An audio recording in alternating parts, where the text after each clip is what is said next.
Ang tawag dito, pork Guys, binagoongan. Magluto tayo ng pork binagoongan gamit ang bagoong, baboy, at talong. Tara na, magsisimula na tayo. Ito na ang sangkap niyan, baboy, talong, bagoong, kamatis, sibuyas. Ang unang gagawin natin, ipiprito natin yung talong.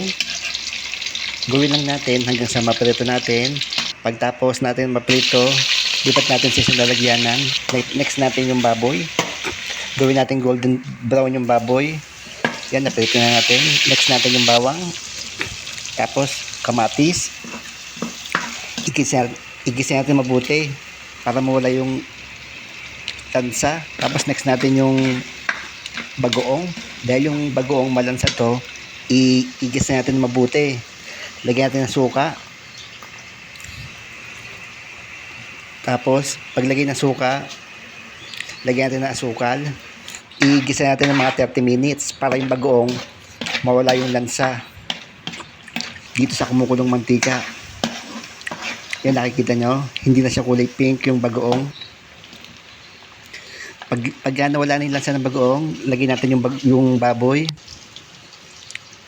Tapos maglalagay tayo ng tubig dahil yung baboy matigas pa, kailangan natin pakuluan. Takpan lang natin. Pag lumambot yung baboy,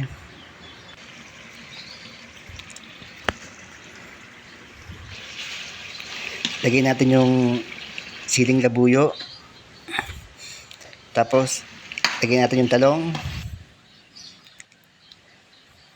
Yan na ang ating pork binagoongan.